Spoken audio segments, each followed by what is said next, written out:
Es exactamente la hora 10, es 9:47 minutos, perdón. Muy buenos días, ¿cómo les va? Un gusto enorme estar juntos en este mañana tan pero tan especial, haciéndonos mutua compañía. En el arranque, el día de hoy, la presencia en el día después de la venida a la provincia, en el día después de la estada del señor presidente aquí en Luján de Cuyo, y todo un tema que se barajó antes, durante y el día después se sigue hablando. La seguridad del presidente, el ingeniero Mauricio Macri. Diserta, charla, habla un mano a mano el coronel Carlos Pizzolito. Coronel, un gusto, muy buenos días. Muy buen día, Rolly, nuevamente muy buena tu introducción. Hoy tenemos un doble tema entre manos, una dualidad. Sabemos que toda moneda tiene dos caras. Bueno, ahora vamos a hablar de esta moneda que se llama la seguridad. La contracara de la seguridad es nuestra intimidad. Es decir, a mayor seguridad, necesariamente hay una pérdida de intimidad. Lo que sucede, según un famoso estudioso de las necesidades humanas, el señor Maslow, que diseñó una pirámide, la seguridad es una necesidad básica. Y lamentablemente, entre una discusión entre la seguridad y nuestra intimidad, va a ganar siempre la seguridad, porque está directamente relacionada con nuestro instinto de supervivencia. Y eso lo estamos viendo, lo hablábamos antes fuera del aire. Vamos a ver dos casos, uno, el de la seguridad del presidente Macri y nuestra propia seguridad, y contrastar cómo la seguridad o la necesidad de seguridad o la inseguridad nos ha cambiado la vida y nos va a seguir cambiando la vida.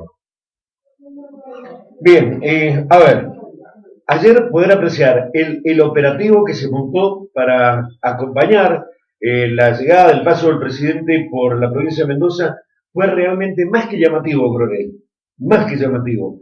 Se activaron, se nos ocurre a simple vista, todos los medios de inteligencia sabidos y por haber para cuidar la hora y media que estuvo el presidente en la provincia de Mendoza. Bueno, Rolly, bienvenido al mundo. Esto viene sucediendo en todos los países del mundo, sin excepción, prácticamente desde finales de la Segunda Guerra Mundial. Mira, para que tengas un hecho, durante la Segunda Guerra Mundial nadie intentó asesinar a Hitler, excepto su propia gente. Los alemanes, con todas las barbaridades que cometieron, nunca intentaron asesinar al presidente Roosevelt o a Winston Churchill, que eran los líderes enemigos. Es decir, antes de la Segunda Guerra Mundial o durante, estaba mal visto atentar contra la vida de un mandatario. No significa que no se hiciera. Eso cambió.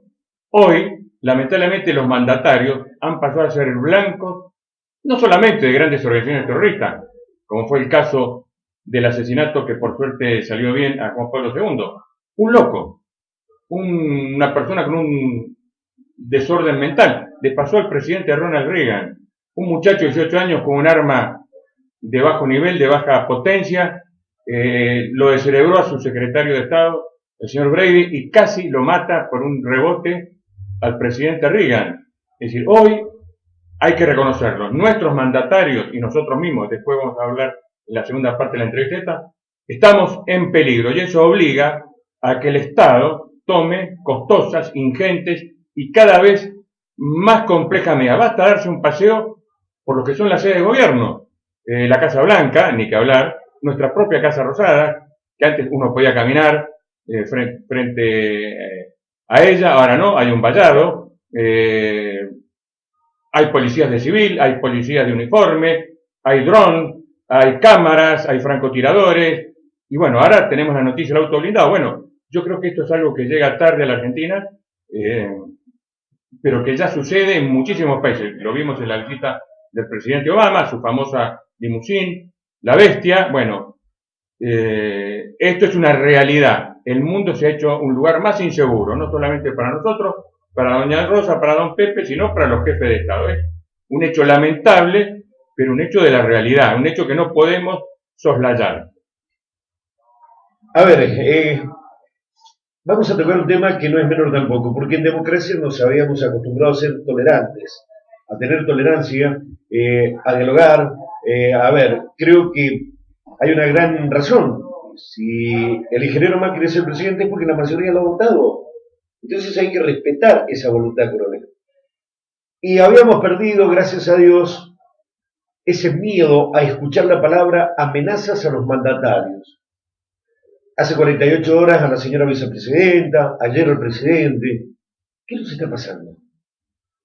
Eso es un fenómeno argentino y lamentable. Yo creo que algunas personas que no han evolucionado mentalmente quieren aplicar a la Argentina esquemas del pasado. Concretamente, la década del 70, donde los argentinos nos encontramos y llegamos al uso de las armas en una cuasi guerra civil. Bueno, hay personas que hablan de liberación o dependencia, represores y reprimidos, y un esquema mental y dialéctico que ya no se corresponde con la realidad. Yo comparto con vos, después de más de 30 años de democracia, tendríamos que haber aprendido a convivir, a disentir y a ejercer el uso de las instituciones que esta democracia y su república establecen.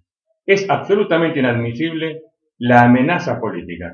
Y acá valga el siguiente comentario. Estas amenazas, como sucede normalmente en cualquier conflicto, en cualquier pelea, van escalando. Se pasa de la agresión verbal, después pasamos a una agresión física inapropiada, como es tirar un piedrazo, y lamentablemente el tercer paso es la agresión ya armada o más organizada. Esto hay que desactivarlo, hay que desarmarlo. Ante un conflicto, la obligación de todo funcionario, de toda persona es desescalarlo, es bajarle el nivel del conflicto, pero lo que vos planteás no deja de ser preocupante. Hay indicios, o más que indicios, ya son grandes evidencias, de que hay un grupo, por más minoritario que sea, no importa su orientación política, que quiere recrear un enfrentamiento entre los argentinos tal cual se dio en la década del 70. No, señor, señora, tenemos que decirle que no. Lamentablemente lo vimos, éramos mucho más jóvenes. A veces una minoría, no por el hecho de ser minoría, no tiene la capacidad de alterar el orden. Los elementos revolucionarios, vanguardistas, lo hemos visto a lo largo de la historia, no necesitan ser mayoritarios. Lamentablemente un grupo de personas decididas, dispuestas a alterar el orden, lo logran. Pero acá lo cito siempre, lo voy a decir una vez más, lo decía el gran Gandhi. Los malos no avanzan por sus capacidades o por su perversidad, que son pocos, avanzan por la indiferencia de los buenos. Entonces, aquella persona que quiere vivir honestamente, en tranquilidad, tiene que hacer sentir su voz, tiene que hacer sentir sus decisiones y no darle espacio a los violentos. Los pacíficos, que somos la mayoría, tenemos que imponer nuestro parecer y vivir lo más tranquilo posible. Ya suficientes alteraciones tenemos con el terrorismo, con el narcotráfico, con la inseguridad. Entonces, no sumemos problemas a los problemas. Todo lo contrario. Tenemos que ser agentes, como lo pide el Papa Francisco, tenemos que ser apóstoles, precursores y difusores de la paz. Que no es ser pacifista, es ser pacífico. Es decir, ante la violencia, tratar de desescalar, tratar de que impere la razón, que impere el diálogo y que impere la concordia. No hacerle el juego a los violentos, que vuelvo a repetir, pueden ser minoritarios, pero lamentablemente la propia dinámica de ellos hace que tengan un peso mucho mayor a su escasa cantidad. ¿Qué pasa cuando alguien no está en desacuerdo o quiere reclamar algo? Es muy argentino también. Cortamos la ruta inmediatamente y privamos el libre tránsito a cualquier persona que nada tiene que ver con el tema. Viene un mandatario e inmediatamente un acto, donde, por ejemplo, ayer se iba a conmemorar el fallecimiento del máximo de los próceres que tiene el mundo, que es el general don José de San Martín. Me siento orgulloso de decirlo así, el mundo, este argentino que nos enseñó a propios y a extraños cómo debíamos caminar en la vida. Era homenajear su memoria, recordar su paso a la inmortalidad. Y aparecen los grupos que protestan y empañan en su alto. ¿Cuál es su opinión, coronel, respecto de ellos? Muy bien, Ronnie, gracias por este pie. Bueno, vamos a la otra cara de la moneda. ¿Qué hace el ciudadano común, doña Rosa, don Pepe, cuando siente que está siendo objeto de una injusticia o que tiene que reclamar algo que corresponde? Bueno, yo pongo el ejemplo de Vistalba Segura.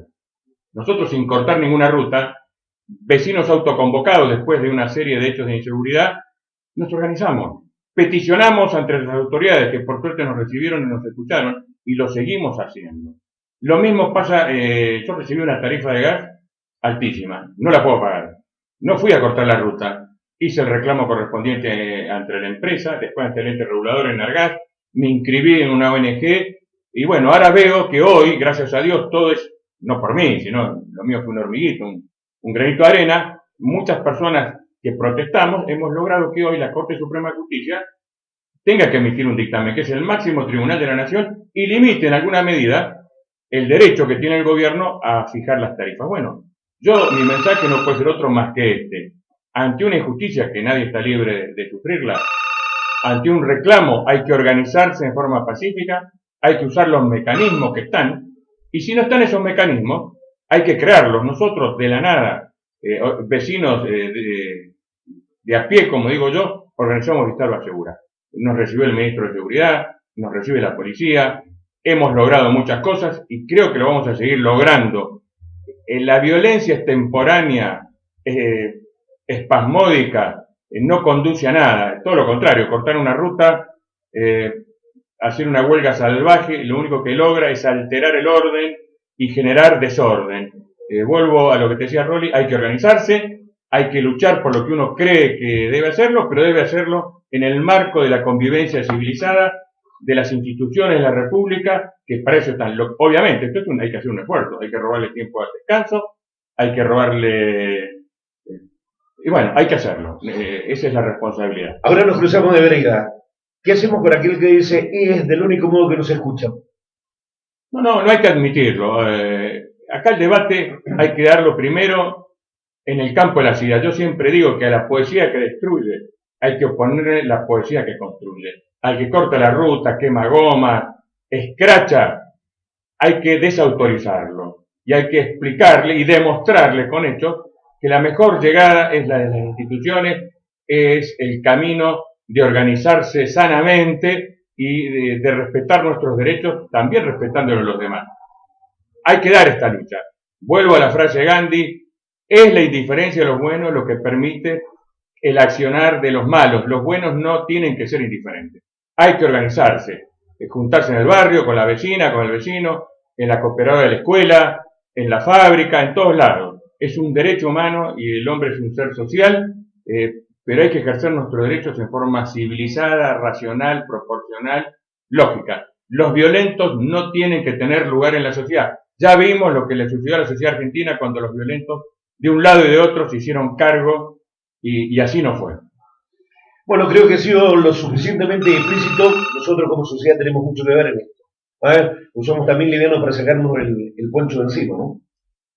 Así es, Rolly. A veces somos muy dados, y está bien, a criticar a nuestras autoridades y no vemos las pequeñas faltas, los pequeños errores que todos cometemos y que si no lo haríamos, viviríamos en una sociedad mucho más confortable, mucho más amigable para todos nosotros. A ver, y en esto no quiero que nadie se ofenda, nadie, ¿no? Pero yo ayer estuve cubriendo, por eso fue que no estuve en el programa en la mañana, estuve durante toda la mañana cubriendo las actividades que cumplió el primer mandatario nacional en la provincia de Mendoza y hice foco especial en Perdriel. Fue más noticia inclusive, me hicieron una nota ayer de una emisora de La Rioja. Esta mañana Castañón me hace una nota para Radio Nacional Argentina. Pero ¿qué me pedía que le contara? Como si yo había tenido la oportunidad de ver el baño donde había hecho sus necesidades el presidente. Muchachos, dejémonos de embromar, lo digo para mis colegas. Lo más importante de ayer fue que después de tantas promesas, el actual intendente municipal, el doctor Omar de Marchi, pudo por fin anunciar que esa obra que es primordial para la salud de todos se va a hacer en Perdriel. Que esta vez no es una mentira, que es una realidad que los vecinos de Perdriel van a tener cloacas. Sin embargo, apareció muy chiquitito en los medios, pero sí apareció en grande la fotografía. La han torturado a la pobre docente que le prestó el baño al presidente haciéndole nota. ¿Por qué no hablamos de lo que tenemos que hablar? Rolly, me río por tu fama. Hay una obvia frivolización de la política y eso no es bueno. Y en eso ustedes, los comunicadores sociales, tienen, que son a veces los que ponen los títulos en las noticias o que eligen las noticias, y una gran responsabilidad. Obviamente, y comparto con vos, que las personas de Perdriel pasen a tener cloacas es infinitamente más importante si el presidente tuvo un apuro y le tuvo que pedir a una vecina un baño. Bueno, eso que yo digo, la indiferencia de los buenos, también abre la frivolización. Tenemos programas de televisión que se dedican horas y gastan millones a estas estupideces. Como espectadores, como consumidores que somos, tenemos que cambiar de canal, tenemos que hacer zapping, o tenemos que dejar de comprar estos productos. A ver si lo leo en estos diarios electrónicos de Mendoza, dice, las perlitas del presidente. Y bueno, saben las cosas que voy a mencionar y no mencionan el hecho importante que fue su discurso en el Cerro de la Gloria, o lo mucho más importante que vos mencionás de las cloacas. Bueno, la revolución, lo decía Mao Zedong, el pescado se pudre por la cabeza. Y bueno, algunos dirigentes y algunos comunicadores, me da la impresión que tienen un problema en la cabeza y quieren que nosotros también los acompañemos. No, señor, señora, cambie de canal, lea otra cosa, no nos regodiemos con esta frivolización de temas importantes, y en vez de conversar que vamos a tener cloacas o que estuvo el presidente y dio un mensaje sobre el Libertador, nos comentamos cómo era el baño, dónde fue. Yo me estoy empobreciendo como persona porque dejo de debatir, dejo de ocupar mi mente en cuestiones importantes y paso, es decir, me estupidizo. Es así. Coronel, hay en el final, antes que me olvide, anuncio para Victoria Segura. Nos vamos a juntar, sí, hemos cambiado la fecha, habíamos dicho el primer sábado de septiembre, va a ser el último sábado de agosto, nuevamente en Cerveceros, ahí Roque Sempeña y Gobernador Ortiz, nos vamos a juntar a las 11 de la mañana, van a venir autoridades municipales, va a venir el jefe de la distrital, el comisario Antunes, hay muchos temas para tratar, estamos sufriendo un recrudecimiento de la inseguridad, no solamente el presidente Macri se está comprando un vehículo blindado, acá hay mucha gente que está pensando en blindar su casa, en blindar sus procedimientos. Algo tenemos que decir, algo tenemos que hacer, entonces nos estamos juntando el último sábado de agosto, ahí en Cerveceros, a las 11 de la mañana, señora, lo esperamos para hacer de esto una comunidad más organizada, más amigable, más solidaria. Gracias, coronel, será si Dios así lo quiere hasta el próximo día jueves. Gracias, Rolly, y te felicito por tu fama y bien merecida que te la tenés. Un abrazo y que Dios los bendiga a todos. Y ha tenido dos soldados famosos, el coronel, yo y el gobernador, casi nada, 2 minutos.